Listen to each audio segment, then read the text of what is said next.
सवाल पढ़ रहे हैं, इसमें एक धागा है जिसकी माप 30 सेंटीमीटर है और उससे विभिन्न आकृतियां बनाई जाती हैं। वर्ग भी बनाया जाता है, समबाहु त्रिभुज भी बनाया जाता है, समखंडभुज भी बनाया जाता है। तो धागा एक ही है। ऐसी स्थिति में जो धागे की माप है वही सभी आकृतियों का परिमाप भी होगी और सभी आकृतियों के परिमाप के फलस्वरूप उनके भुजाओं के क्रम में कह रहा है कि उन भुजाओं की माप क्या है। तो हम फिर उन भुजाओं की माप भी ज्ञात करेंगे। जैसे यहाँ लिखा गया है,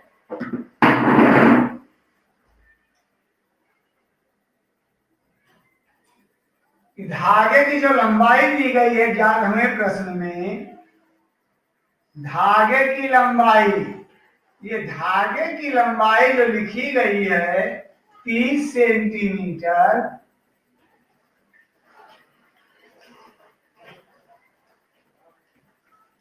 ये धागे की लंबाई जो 30 सेंटीमीटर लिखी गई है, इस क्रम में कह रहा है आगे आने के बाद हम उस धागे से नंबर 1 वर्ग बनाते हैं, नंबर 2 पर समबाहु त्रिभुज बनाते हैं और नंबर 3 पर एक समखंडभुज बनाते हैं। समखंडभुज बनाते हैं तो कह रहा है ऐसी स्थिति में इनमें भुजाओं की माप कितनी आएगी। बेटा ये जो हमारा 30 सेंटीमीटर है ये सभी आकृतियों का परिमाप होगा, सभी आकृतियों के लिए ये परिमाप होगा और जब परिमाप होगा तो परिमाप का संबंध भुजाओं से होता है, परिमाप का संबंध भुजाओं से होता है। से वर्ग के लिए वर्ग की भुजा अगर हमें निकालना है, वर्ग की भुजा ज्ञात करना है, इसके लिए हमें पहले इसका जो परिमाप होता है 4 गुणे भुजा, ये याद करना पड़ेगा और ये जो 4 गुणे भुजा है इसके आधार पर यहाँ जो परिमाप है ये 30 सेंटीमीटर है। और भुजा की माप ज्ञात करने के लिए हम अपने इस 4 का पक्षांतर कर देंगे, या यूं कह दो कि 4 से हम 30 को भाग दे देंगे तो भाग दे के देखना ये आएगा 7.5 सेंटीमीटर। कितना आ जाएगा? 7.5 सेंटीमीटर आ जाएगा। तो एक हमारा ये वर्ग का निकल आएगा। ऐसे समबाहु त्रिभुज का परिमाप क्या होता है? इसका होता है 3 गुणे भुजा, इसका सूत्र होता है 3 गुणे भुजा। वर्ग में होता है 4 गुणे भुजा और समखंडभुज में होता है 6 गुणे भुजा। इन सभी सूत्रों के आधार पर हम निकाल सकते हैं। चलिए हम तीसरे में समखंडभुज की गणना करते हैं। समखंडभुज की भुजा, समखंडभुज की भुजा, इस क्रम में हम लिखते हैं जो हमारा सूत्र है भुजा के लिए, ये 6 गुणे भुजा है तो भुजा बराबर हो जाएगा परिमाप बटे 6। ये हो जाएगा 30/6 सेंटीमीटर। भाग दे लो, 6 कम 6 पंचे 20 और इस प्रकार हमारे इसका क्षेत्रफल हो जाएगा 5 सेंटीमीटर। इसका क्षेत्रफल हो जाएगा 6 सॉरी, तो हमारे समखंडभुज की भुजा हो जाएगी 5 सेंटीमीटर। क्योंकि यहाँ धागा स्थिर है, धागे की माप एक ही है, चाहे जो भी आकृतियां बनाई जाएंगी सबके लिए हमारे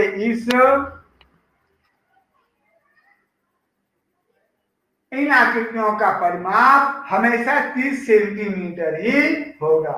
इस प्रकार हम अपने प्रश्नों को सुविधा के अनुसार हल कर सकते हैं। और अभी जो तुम्हारे पास प्रश्न हैं सब परिमाप पर ही आधारित हैं। जैसे तुम्हारा 11वां सवाल है, कराए एक त्रिभुज है जिसमें 2 भुजाओं की माप दी गई है, तीसरी भुजा की माप बताओ जबकि उसका परिमाप भी लिखा गया है। जैसे यहाँ पर हम 12वें सवाल की गणना के लिए हल करते हैं तो 12वें सवाल में लिखा है त्रिभुज की एक भुजा ज्ञात है, हम यहां लिख लेंगे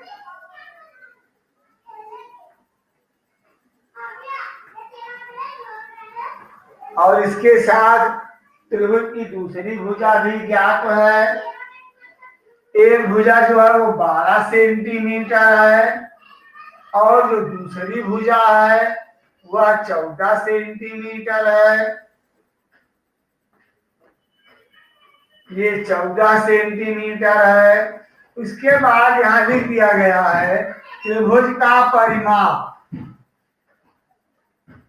त्रिभुज का परिमाप यहाँ पर इस क्रम में लिख दिया गया है कि जो त्रिभुज है उसका परिमाप 36 सेंटीमीटर है।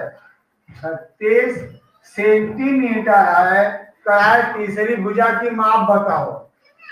अब तीसरी भुजा की माप के लिए अगर हमारी पहली भुजा ए है, दूसरी भुजा बी है, तो हमारी जो तीसरी भुजा होगी हम अपने प्रश्नों में लिखेंगे तीसरी भुजा ये जो होगी हमारी सी होगी।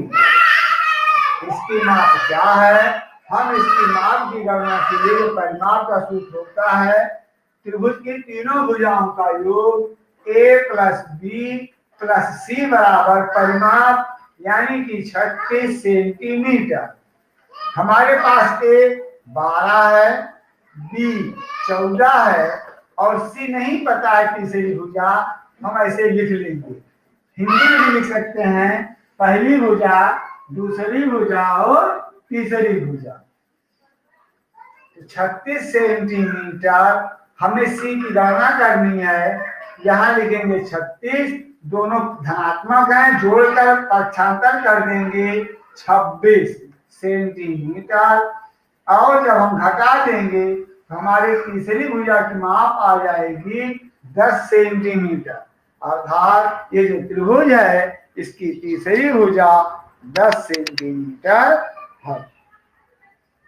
हमें जब भी अपने प्रश्नों को पढ़ना है अगर यहाँ परिमाप है तो उनमें एक ही सूत्र पहले याद कर लेना है कि परिमाप बराबर सभी भुजाओं का योग, चाहे उसमें एक भुजा हो, चाहे 2 भुजा हो या 3 भुजा हो।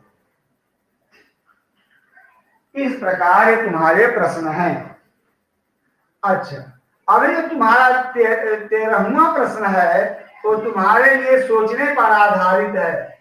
13वें सवाल में लिख रहा है एक वर्गाकार बगीचे के चारों ओर बाड़ लगाना है। जो हमारा 13वां सवाल है वर्गाकार बगीचे के चारों ओर बाड़ लगाना है जिसकी माप 250 मीटर है। बगीचे की लंबाई जो लिख रहा है या कि माप लिख रहा है वो लिख रहा है 250 मीटर। ये वर्गाकार बगीचे की माप है 250 मीटर।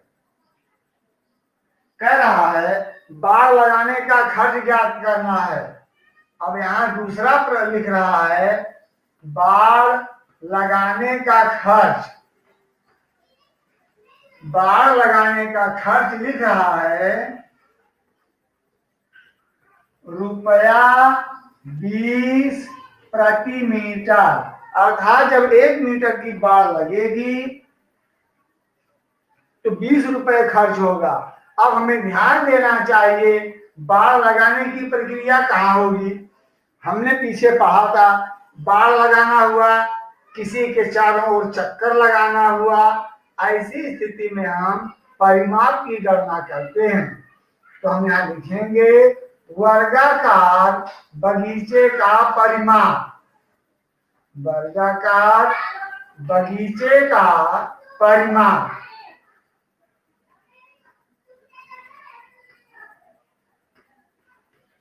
ये परिमाप का सूत्र होता है वर्ग में 4 गुणे भुजा। और फिर हम गणना करते हैं 4 गुणे 250 मीटर। और जब गुणा कर देंगे तो 4 शून्य 0, 4 पंचे 20, 4 दूनी 8 2 10। इस प्रकार इसका परिमाप आ गया 1000 मीटर। तो बाढ़ की हो गई हमारी बाढ़ की लंबाई। क्या हो गई? इसी परिमाप को हम कहते हैं बाढ़ की लंबाई। 1 मीटर का खर्च यहाँ लिखा गया है 20 रुपए। तो लिखेंगे कुल बाढ़ का खर्च। कुल बाढ़ का खर्च प्रति मीटर खर्च लिखा गया 20 रुपए। तो रुपए 20 गुणे 1000 मीटर है। और इस प्रकार जब गुणा करेंगे तो गुणा कर लेना 3 शून्य यहाँ से 1 यहाँ से 4 शून्य 2 1 कम 2 और तुम्हारा हल मिल गया 20,000 रुपए। अर्थात उस वर्गाकार बगीचे में जो बाड़ लगाई जाएगी उसका खर्च 20,000 रुपए होगा। और ठीक इसी तरह जो तुम्हारा 14वां सवाल है उसमें लंबाई और चौड़ाई दी गई है। यहाँ पर भी बाड़ लगाने का खर्च निकालना है।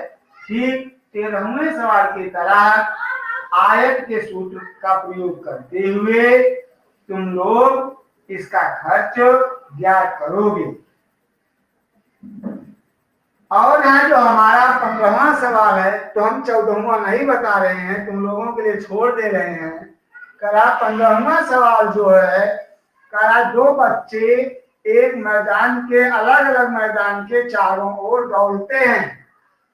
2 बच्चे हैं और वे अलग अलग मैदान के चारों ओर दौड़ते हैं। एक स्वीटी है नंबर 1। 14वां प्रश्न है। पहली लड़की है स्वीटी जिसका मैदान वर्गाकार है। स्वीटी के वर्गाकार मैदान की माप। वर्गाकार मैदान की माप यहां हम लिख देंगे कितना है। वर्गाकार मैदान की माप 75 मीटर। 75 मीटर। ये स्वीटी के वर्गाकार मैदान की माप है 75 मीटर। और दूसरा है बुलबुल।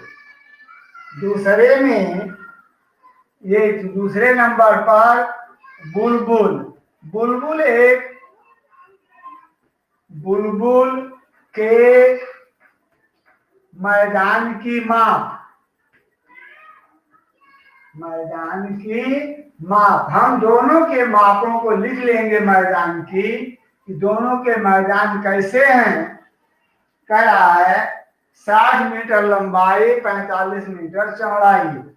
60 मीटर हम यहाँ लिखते हैं माप लंबाई बराबर 60 मीटर और चौड़ाई बराबर 45 मीटर।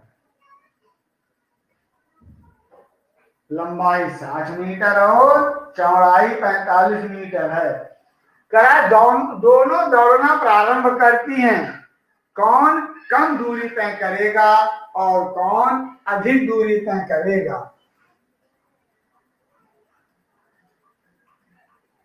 दौड़ में तय की गई दूरी अब इसके लिए हम लोग क्या निकालेंगे?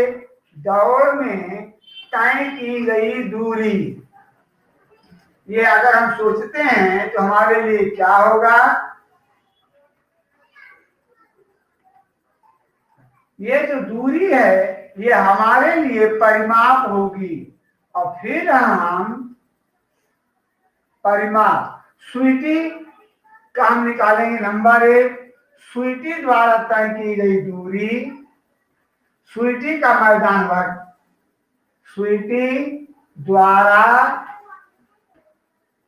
तय की गई दूरी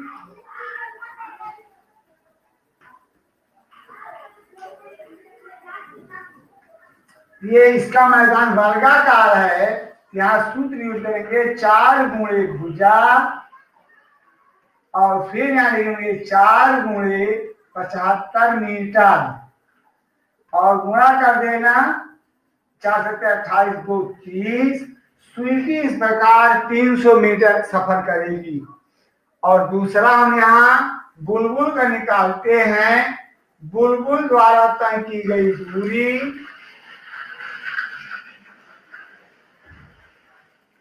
द्वारा तय की गई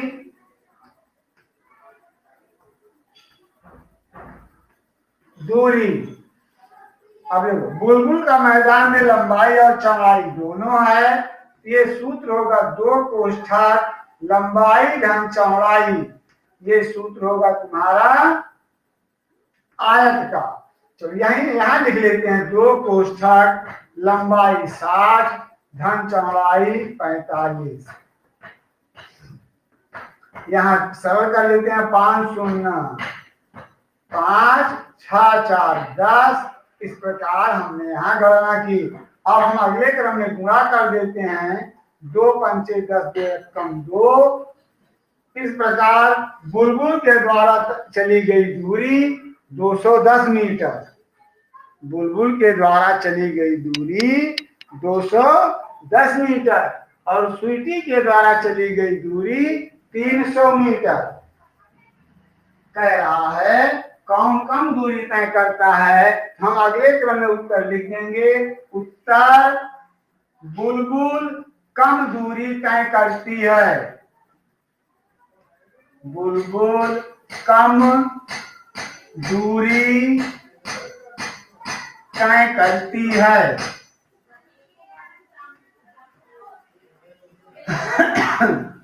इस प्रकार हम इनका उत्तर लिख देंगे। बुलबुल कम दूरी तय करती है। और जो तुम्हारे लिए ये आगे 16वां सवाल है, इसमें तुम लोग अपने प्रश्नों को देखकर इन आकृतियों को देखकर इन्हें हल करोगे। जैसे पहली आकृति तुम्हारा वर्ग है, दूसरी आकृति तुम्हारा आयत है, तीसरी आकृति भी आयत है और चौथी आकृति भी आयत है। यहाँ तुम लोग सरल करना। वैसे इसका भी परिमाप 100 आएगा, इसका भी 100 आएगा, इसका भी 100 आएगा। हम अगर यहाँ एक तथ्य लिख देते हैं, प्रत्येक स्थिति में परिमाप 100 सेंटीमीटर ही आ रहा है। यहाँ पर सूत्र प्रयोग होगा भुजा बटे 4 का। यहाँ सी में और डी में आयत है, ये हो जाएगा 2 कोशक लंबाई धन चौड़ाई और डी तुम्हारा त्रिभुज है। 2 भुजाएं समान है, एक असमान है, तो तीनों भुजाओं का योग। तो यहाँ जो निष्कर्ष की बात कर रहा है हम लिख देंगे कि प्रत्येक परिस्थितियों में चारों चित्रों में उनका परिमाप एक समान है।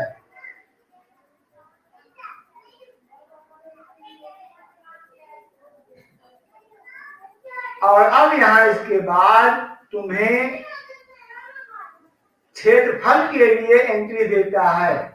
अवनीत 9 वर्गाकार टाइल्स खरीदता है जिसकी प्रत्येक भुजा 1/2 मीटर है। 3 टाइलों को वर्ग के रूप में सजाता है। जैसे ये है ए और दूसरा है बी।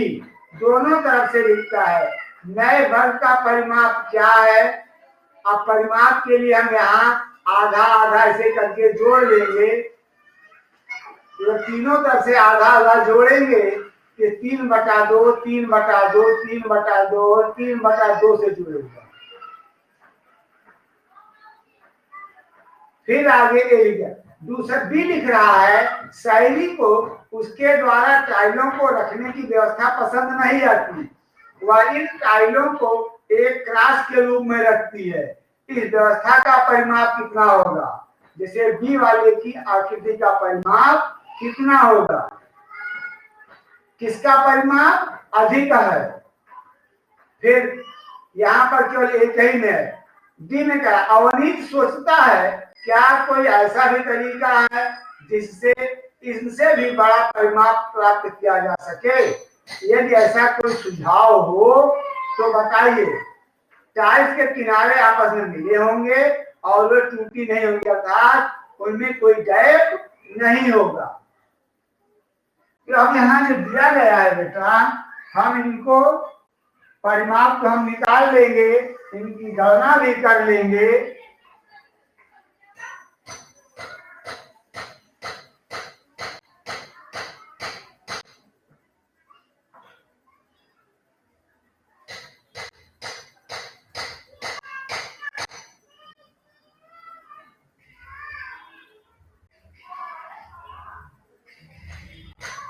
अब यहाँ देखो, जैसे एक आयत वर्ग बनाया गया है, कराए इसको स्वीटी ने बनाया है।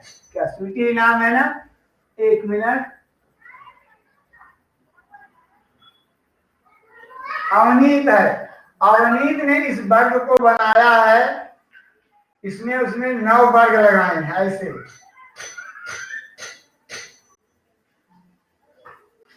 और शहरी ने इस प्रकार बनाया है।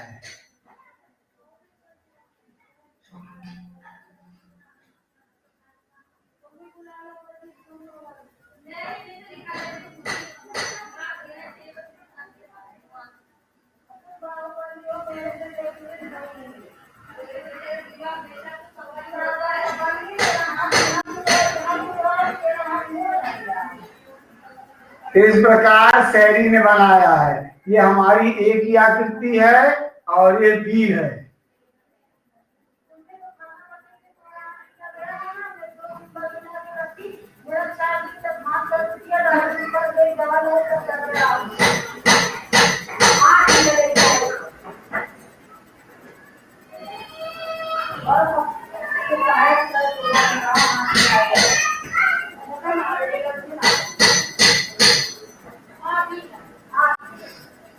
हम दोनों स्थितियों में गिनते हैं तो हमारे पास 9 वर्ग हैं। हमारे पास 9 वर्ग हैं। इनका परिमाप जैसे 1.2 मीटर, इसकी माप 1.2 मीटर है। 1.2, 1.2 ऐसे।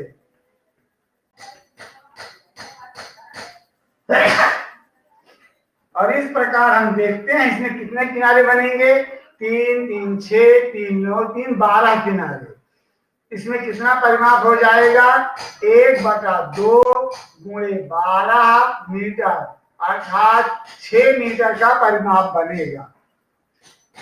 यहाँ कितने किनारे होंगे? देखो गिनते हैं यहाँ से। 1, 2, 3, 4, 5, 6, 7, 8, 9, 10, 11, 12, 13, 14, 15, 16, 17, 18, 19, 20। यहाँ बन रहे हैं 20 किनारे। 1/2 गुणे 20, इसका परिमाप हो जाएगा 10 मीटर। आगे कर रहा है, क्या तुम कोई ऐसा अलग चित्र बना सकते हो जो इनके परिमाप से और अधिक हो? तो हम अगर ट्राई करें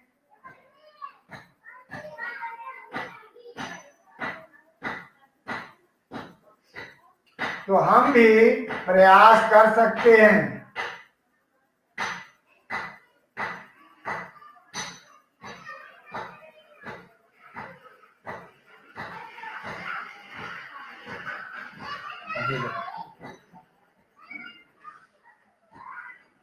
एक, 2, 3, 4, 5, 6, 7, 8 और 9। हम इस प्रकार भी इनको स्थापित कर सकते हैं। यहाँ पर कितने परिमाप होंगे? यहाँ से 1, 2, 3, 4, 5, 6, 7, 8, 9, 10, 11, 12, 13, 14, 15, 16, 17, 18, 19, 20। इस प्रकार ये जो यहाँ पर भी 20 खंड हो रहे हैं। इस प्रकार हम ये कह सकते हैं। अब इसके ये 2 तरीके हैं जिनके द्वारा ये जो है अवनीत ने बनाया था, बी को शैली ने बनाया, और अभी हम लोगों ने ये तीसरा बनाया। लेकिन अब 30 से भी जो हमारा ये तीसरी आकृति है, इसके अतिरिक्त हम और कोई भी चित्र बना तो सकते हैं, लेकिन परिमाप कम होगा या ज्यादा होगा,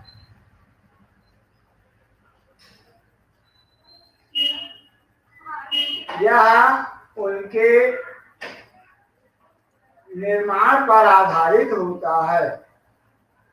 इस प्रकार ये बेटा हमारा आज का चैप्टर और अभ्यास पूरा हुआ।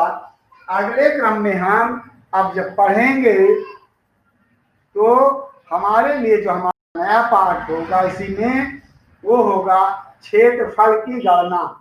जब हम क्षेत्रफल पढ़ेंगे, जैसे कि हमारा सवाल परिमाप पर भी है और ग्राफ पेपर दिया गया है, तो परिमाप अलग हो सकता है, समान भी हो सकता है, लेकिन भुजाओं में फिर एक ऐसा संबंध बनेगा जो परिमाप और क्षेत्रफल और भुजाओं के आधार से आधारित होगा। तो हमने यहाँ तक पढ़ा है।